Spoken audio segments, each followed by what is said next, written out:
Hello বন্ধুরা, তোমরা সবাই কেমন আছো? আশা করি ভালো আছো, আর আমিও খুব ভালো আছি। এখন বেজে গেছে দুপুর 12:30। ছেলেকে স্কুলে দিয়ে চলে এসেছি। স্কুল থেকে আমি স্নান টান এখনও করিনি, বাকি আছে যেহেতু কাজকর্ম। তো সেজন্য আগে কাজকর্মগুলো সেরে মানে রান্নাবান্না জাস্ট করেছি, করার পরে ওকে কোনো রকমই দিয়ে এসেছি। যা বাসন কোসন যা ছিল সমস্ত এরকমই পড়েছিল। তো তারপর আমি ভাবলাম যে বাড়িতে এসে কাজকর্মগুলো সারবো, সেজন্য না স্নান করেই তো চলে গেছিলাম, ওকে দিয়ে চলে এসেছি। ফিরতে ফিরতে হয়ে গেছিলো 11টা 15 হয়ে গেছিলো। একটু দাঁড়িয়ে গল্প করছিলাম, কারণ সবার সাথে তো প্রতিদিন দেখা হয় না। কারণ আমি চলে যাই মানে বাড়ি থেকে বেরোতে বেরোতে আমার 11টা, প্রায় কোনো দিন 10 হয়ে যায়, কোনো দিন 11টা। তো এরকম টাইমে বেরোলে কারোর সাথে দেখা হওয়া সম্ভব না। তো আজকে আমি ভাবলাম যে আজকে যেহেতু আমি ছেলেকে আজকে প্রেয়ার করাবই, তো আবার এক কাণ্ড ঘটে গেছে। বেরিয়েছি ঠিক টাইমে, যেতে তো সময় লাগে। তারপর ছেলেকে যখন নিয়ে যাচ্ছি, তো হঠাৎ রাস্তা মনে পড়লো, আরে যা, তার জন্য তো টিফিনই দেওয়া হয়নি, কি দেবো। মানে বিস্কুটটা কিনবো ভেবেছিলাম, তো দোকানটা পের হয়ে চলে এসেছি। সেই আবার স্কুল পের হয়ে যখন আমি যাই, তখনই জাস্ট ঘন্টাটা পড়লো। আমি বললাম যে তাড়াতাড়ি বিস্কিট এক প্যাকেট কিনে দিই, আর একটা চকলেট কিনে দিয়েছিলাম, পার্ক কিনে দিয়েছিলাম, একটা হ্যাপি হ্যাপি বিস্কুটের প্যাকেট কিনে দিয়েছিলাম। তো ওইটা ওকে দিয়ে এসেছি টিফিনে খাওয়ার জন্য। তো গিয়ে দাঁড়াতে দাঁড়াতেই ওদের প্রেয়ারটা শুরু হয়ে গেছিলো। যাই হোক, প্রেয়ারটা করতে পারছে, কারণ বাচ্চাদের প্রত্যেক দিনই এই যে স্কুলের শুরু থেকেই ওদের যদি পাঠানো হয় না, এই প্রেয়ারটা বাড়িতে কখনো মুখস্থ করাতে হয় না। ওদের যেহেতু দুদিন এক ধরনের গান, দুদিন জাতীয় সঙ্গীত, দুদিন তুমি নির্মল করো, তো এইগুলো আছে। তারপরে সরস্বতীর হয়তো একটা মন্ত্র বা যাই হোক এরকম একটা আছে। খুব ভালো লাগে। তো বাচ্চারা ওই বড়দের বলে বলে শুনে শুনে ওরাও শিখে যায়। তো প্রেয়ার করানোটা আমার মনে হয় একটু সত্যি বেশি জরুরি। তো সেই জন্যই খুব তাড়াহুড়ো করে বেরিয়েছিলাম। আর ওর বাবা তো প্রতিদিনই ওর লেট হয়ে যায়, কি করব। মানে 10টার সময় রান্নাটা কমপ্লিট হয়, ছেলেকে স্নান, মানে ও হয়তো নিজে হয়তো তেল মাখছে, আমি হয়তো ছেলেকে তেল মাখাচ্ছি, এদিকে গরম জলটা বসিয়ে দিয়েছি ছেলের জন্য।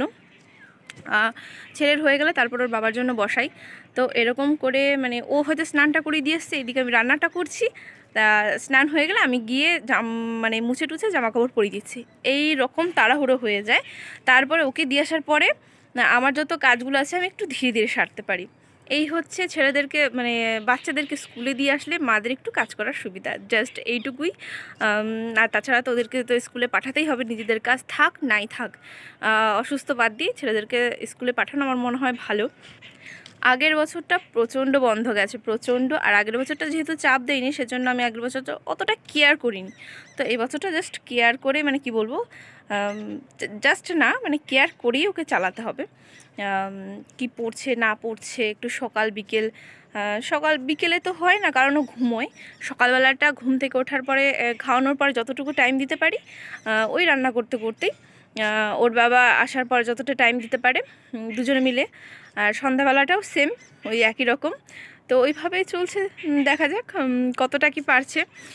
খুব চাপ দিয়েও সত্যি লাভ নেই। সব বাবা মারাই চায় যে ফার্স্ট সেকেন্ড থার্ডের মধ্যে থাকতে, যে তাদের বাচ্চারা অন্তত। তো সেরকমই আর কি, আমরাও চাই। দেখা যাক কত দূর কী হয়। আর এই যে দেখো, আমি ওপরে আসার আগে জামা কাপড়টা আগে কেচে নিয়েছিলাম। এই দেখো, জামা কাপড় কেচেছি। কাচার পরে ভাবলাম যে ওপরে মিলতে যাব, তার আগে ভাবলাম যে না, তাহলে একটু বাসনকুসনগুলো মেজে নিই। তো সেই অনুযায়ী বাসনকুসনটা মেজে নিয়ে চটপট আমার নিচে গরম জলটাও আমি বসিয়ে দিয়ে এসেছি ছোটো গ্যাসে। আর এদিকে ওভেন টোভেন যা ছিল সমস্ত মুছে নিয়েছি। তো এরপরে চলে এসেছি এই যে ছাদে। আর ছাদে এসে জামা কাপড় ছড়াতে যাব কি যাব না, অমনি দেখো মেঘে একদম পুরো আকাশ ঢেকে আছে, পুরো মেঘলা হয়ে আছে। কি বলবো, যখন বাবুকে স্কুলে পাঠাই তখনও কিন্তু ভালো ছিল, তখনও হালকা হালকা রোদ ছিল। এখন আবার বৃষ্টি পড়া শুরু হয়ে গেছে। আর এই জামা কাপড়গুলো আমি কোথায় মিলবো? যদি খুব বেশি জোরে বৃষ্টি পড়ে ঠিক আছে, টিপ টিপ পড়ছে আর কি, 2-1 ফোঁটা গায়ে পড়ছে বুঝতে পারছি, তো আমি তবুও মেলে দিয়ে যাব। আর নিচে যেহেতু কালকের যেগুলো ধুয়েছিলাম সেই জামা কাপড়গুলো রয়েছে, সেগুলো নিচে রয়েছে, সেগুলোকে মিলে তো দিয়েছি। আর এগুলোকে যেহেতু মিলে দেব, আর অন্তত জলটা ঝরে যাক, যেহেতু ওর বাবার উলিকোটের জামা কাপড় আছে, আমার নাইটি ফাইটিগুলো রয়েছে, বাবুরও শীতের জামা কাপড় রয়েছে, সেটার থেকে জল ঝরে। তো জলটা ঝরে যাক, তারপরে ঘরে নিয়ে চলে যাব, মানে বাবুকে যখন দিতে যাব তখন যদি দেখি খুব বৃষ্টি পড়ছে তখন ঘরে তুলে আমি চলে যাব। তো ঠিক আছে, এখন তো 12:30 মানে হয়, এই কথা বলতে বলতে 10 মিনিট চলে গেল। আমি এগুলোকে একটু ছড়িয়ে টড়িয়ে নেব, আমার স্ট্যান্ড নেই যেহেতু, আমি ফোনটা এখন রেখে দেবো, তারপরে ছড়ানো হয়ে গেলে তারপরে অন করে আবার তোমাদের সাথে কথা বলছি। এই যে নিচে চলে এসেছি, এটা দোতলায় চলে এসেছি। এই ঘরটা রান্নাঘর যেহেতু, আর এইটা হচ্ছে সিমেন্টগুলোকে ঢেকে রেখেছে, ওই ঘরে ছিল, এই যে যেই ঘরটা আছে, তো ওই ঘরটা ছিল যেটায় বাঁশ বাঁধা আছে, ওটায় প্লাস্টার হবে। আর তোমাদেরকে তো আগের দিনও দেখিয়েইছি, প্রতিদিন আর কি দেখাবো তোমাদেরকে, প্রতিদিন না, আমি অনেক দিন আগেই দেখিয়েছিলাম যেদিন কাজ হচ্ছিল, তারপরে তো আর দেখাইনি। তো এই গামলাটা এখানে রাখি। আর এই যে দেখো, এই ঘরটা পুরো অন্ধকার, যতদিন না কাজ বাজ হয়ে সমস্ত কিছু সারা হচ্ছে। জানালা লাগানো হয়ে গেছে, এটাই যে বাঁধা আছে, তো এটাই প্লাস্টারের কাজ কিচ্ছু হয়নি, এটা জাস্ট বেঁধে দিয়ে চলে গেছে। আজ 2 দিন হয়ে গেল, মানে মিস্ত্রি আসে না, একদিন আসে 2 দিন আসে না। এই ঘরগুলো হয়ে গেছে দেখো, এই যে এই ঘরগুলো পুরো কমপ্লিট। এই যে আমাদের যে বড় ঘর, এটা যেহেতু আমার মানে আমার ঘর, আমাদের দুজনের ঘর, যেহেতু বাবু এখনও ছোট, তো ওই ঘরে তো আমাদের সাথেই থাকবে যখন ও বড় হবে। আর তারপরে ওর যেহেতু ওর যত জিনিসপত্র সব এই ঘরটায় রাখবো, যেটা প্লাস্টার হয়নি এখনও, ওর ঘরের সাথে অ্যাটাচ করে আমার ঘর। আর এখানটায় দেওয়াল দেওয়া ছিল, এখানটায় পুরো দেওয়াল ছিল এখান থেকে, এইটা আমি পুরো এখান থেকে বলেছি ভাঙো, এটা ভেঙে আমার ছেলের ঘরে যাতে আমি সরাসরি যেতে পারি, ওর ঘরে যদি আমাকে যেতে হয় এমন ছিল সিস্টেমে, এই দরজাটা দিয়ে ওই দিক দিয়ে ঘুরে ওই ঘরের ওই দরজা দিয়ে আসতে হবে। তাহলে আমার ছেলে কি করছে না করছে, আর ছেলেকে যদি ওই পাশের ঘরে রাখি তাহলে কি হবে, ও হয়তো কোনো সময় হঠাৎ করে ওই সিঁড়ি দিয়ে নেমে যাচ্ছে বা যাই হোক কিছু, তখন তো বুঝতে পারবো না। তো সেই জন্য আমি বলেছি দেখো, এইখানটা তুমি ভাঙো, ভেঙে এইখানটায় করো তুমি আগে, না হলে কিন্তু প্রচুর সমস্যা হয়ে যাবে। তো এইখানটা দিয়ে বেরিয়ে দেখো, এইখানটা দিয়ে বেরিয়ে তারপরে ওর ঘরে যেতে হবে। আর তার আগে তো এই ঘরটা আছে, এই ঘরটা আমি ভেবেছি ঠাকুরের আসন রাখবো, সিংহাসনটা যেটা ঠাকুরের সিংহাসন রাখবো, আর আমার মেশিনটাও এই ঘরেই রাখবো আমি ভেবেছি। তো দেখা যাক কি হয়। এই ঘরে যেটা ফ্যানের যেটা সেটা বের করেনি, ভুলে মেরে দিয়েছে সবটা পুরো। তো ওটার জন্য আবার সেই মানে কি বলবো, ফ্যান ঝোলানোর জন্য আবার যন্ত্রপাতি হয়তো কিনে আবার অন্যরকম করে করতে হবে, না তা না হলে প্রত্যেকটা ঘরেই ঠিকঠাক আছে, ওরা মনে হয় ওটা ভুলে গেছে। এই ঘরটায় বের করানো আছে, ওই দেখো, ওই যে দেখতে পাচ্ছ ওই ঘরটায়, প্রত্যেকটা ঘরে এরকম বের করানো আছে, জাস্ট প্রথম ওই ঘরটা শুরু করেছিল, তো ওই ঘরটাতেই ভুলে একদম মেরে দিয়েছে। তো যাই হোক, যাবো নিচে আর গিয়ে স্ট্যান্ডটা একদম সেরে নেব। আর এটা মনে হয় জল শেষ হয়ে গেছে,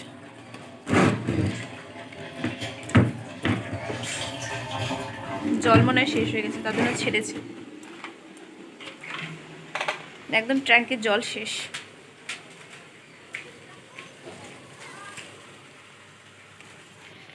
যাই হোক, পুটপুট করে বৃষ্টি পড়ছে আজকে, আগের দিন এত ভুল করেছিলাম, মানে বৃষ্টি পড়ছিল, আমি ভেবেছিলাম যে হয়তো হেঁটে হেঁটে চলে যাব, কিন্তু হেঁটে হেঁটে যেতে গিয়ে আমার প্রচণ্ড অবস্থাটা খারাপ হয়ে গেছিলো সেদিন। তো আজকে আর ভুল করব না, ছেলেকে নিয়ে যখন যাবই তখন ওর জন্য রেনকোটটাও নিয়ে যাবে, আমার রেনকোটটাও নিয়ে যাব, আর সাইকেলে করে নিয়ে আসবো। ওর বাবার তো হট করে আসা সম্ভব হয় না, তবুও সেদিন একটু অসুবিধা হয়েছিল, তবুও কষ্ট করে একটু স্যারকে বলে আর কি ছেলেকে রেখে গেছে, এরকমটাই আর কি। তো ঠিক আছে, একটু নিচে যাই। আর আমার জলটা মানে প্রচণ্ড গরম হয়ে গেল, পুরো আগুন, মানে কি বলবো, ফুটা শুরু হয়ে যাবে জলটা, বড় গামলায় বসিয়ে এসেছে। তো চলো, এইগুলো মানে শুকিয়ে গেছে, হালকা শুকিয়েছে,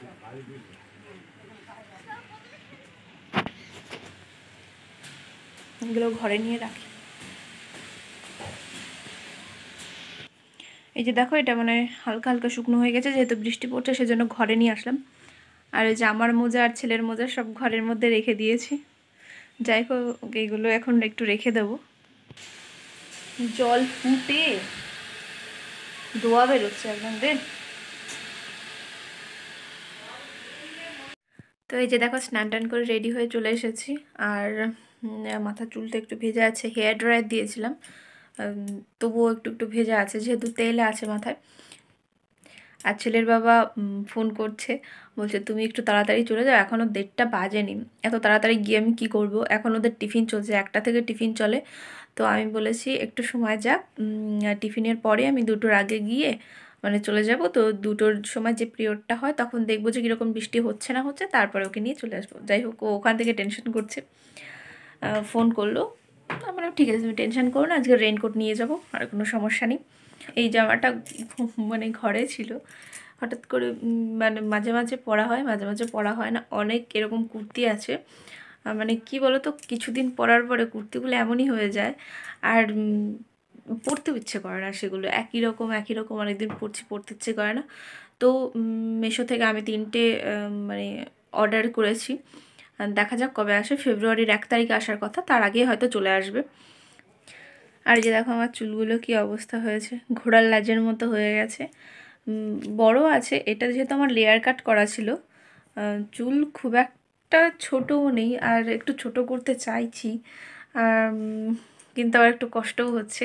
মানে ঘোড়ার লাজগুলো যদি কাটা হয় তাহলে একটু ছোটই হয়ে যাবে। যাই হোক, তো যাওয়ার আগে পার্লারে যাবো একবার, পার্লারে গিয়ে ভ্রুটা আর চুলটা একটু ঠিক করে আসবো। চুলটা সামান্য এতটুকু এতটুকু করে কেটে আসবো, যাতে বেশি ছোট না হয়ে যায়। যেহেতু বৃষ্টি পড়ছে, আমার এই সোয়েটারটা ধুয়ে দিয়েছিলাম কালকে, তো এটা একটু যেহেতু রেগুলার পরা হয়। আর আমি তোমাদেরকে একটা কথা বলি, এই সোয়েটারটা কার জানো? এই সোয়েটারটা হচ্ছে আমার ভাইয়ের। তো আমার ভাইয়ের সোয়েটারটা বেশি দিন পরেনি, আর এটা যেহেতু দেখছো কলার মানে গলা তোলা, তো মা আমাকে বলছিল যে তুই কেটে নিয়ে যাবি, তাহলে নিয়ে যা। তো আমি ভাবলাম ঠিক আছে তাহলে এটা নিয়ে যাই, যেহেতু এটা নতুনই আছে, সেরকম পরেনি ভাই, আর ও তো এখন বড় হয়ে গেছে, এটাও ছোটোবেলাকার সোয়েটার, তো ও কিছুই হবে না, আর ও এগুলো পরবেও না, এখন ও হাসবে দেখলে। ওইটা আমি নিয়ে চলে এসেছিলাম, তো এটা আমি এখন ইউজ করি। আর ওপরে এইখানে কিছুটা মেলে দিয়েছি জামা কাপড়, সেগুলো যেহেতু বাইরে বৃষ্টি পড়ছে, হালকা হালকা একটু কোনো রকমের ভেজা ভেজা আছে, তো ওটা ঘরে থাকলে ঠিক হয়ে যাবে। তোমাদেরকে আর একটা জিনিস দেখাই, আমার সমস্ত প্লেটগুলো এই মাঝখান থেকে ফেটে যাচ্ছে।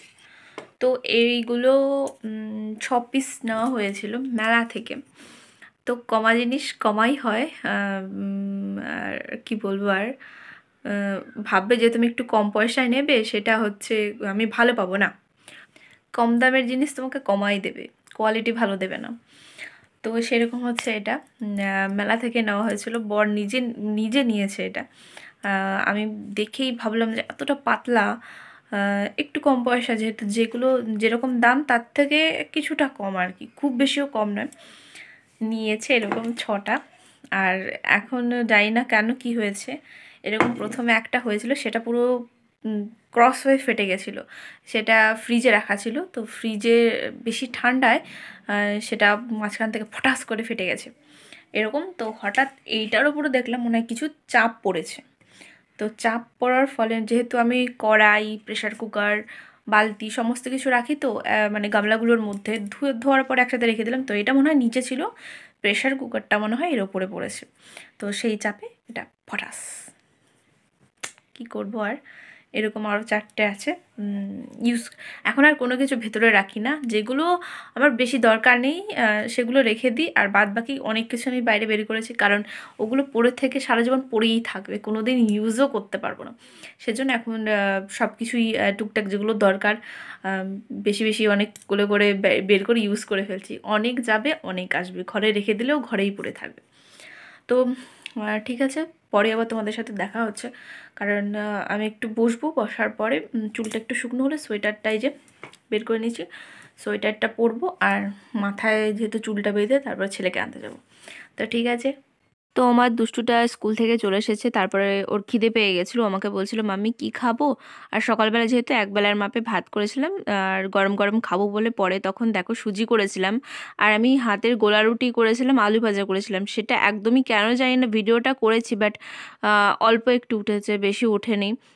যখন ভিডিওটা আমি যখন এডিট করার জন্য নিলাম তো সামান্য কিছুটা ওই সুজিটা ঢালা পর্যন্ত উঠেছে, তারপরে আর কিচ্ছু ওঠেনি। তো যাই হোক, কী করবো আর। আমার সাইকেলের ওপরে রেনকোট দুটোকে ফেলে রেখেছিলাম যে ওখান থেকে জল ঝরে গেলে তারপরে তুলে নেব। তো রাত্রেবেলা কী খাবো করে বর বললো শর্টকাটে কিছু করো, অল্প কিছু করার, বেশি কিছু করার দরকার নেই। তো প্রথমে আলু সেদ্ধ বসিয়ে দিয়েছিলাম। আলু সেদ্ধ বসানোর পরে আমি ভাবলাম যে একটু সিমও সেদ্ধ করে নিই, কেমন লাগে দেখি। তো সিমটাও আমি দেখো ভাতে দিয়ে দিলাম। আর দেখো 3টে ডিম বের করে নিয়েছি, সেই ডিমগুলো একটু ভাজা করব। দেখো সিমটা একদম সুন্দর হয়ে সুসিদ্ধ হয়ে গেছে। আর আলুটাকে আমি একটু মানে বড় আলুর খাদিটা ছিল, একটু ছোট করে হয়তো আরও হাফ করে নিলে বেশি ভালো হতো, তবুও হাত দিয়ে বেশ সুন্দর করে একদম মাখিয়ে নিয়েছিলাম। তার জন্য কাঁচা লঙ্কা, লবণ আর পেঁয়াজ টেয়াজ সব ভেজে নিয়েছি। পেঁয়াজটা একটু ভেজে নিয়েছি যাতে মুখটাই গন্ধ না করে। কাঁচা পেঁয়াজ খেতে ভালো লাগে কিন্তু মুখ গন্ধ করে। আর ডিমটা ভেজে নিয়েছি। তো ভিডিওটা কেমন লাগলো তোমরা জানিও, আর ভালো লাগলে অবশ্যই লাইক কমেন্ট শেয়ার করে দিও। Bye bye.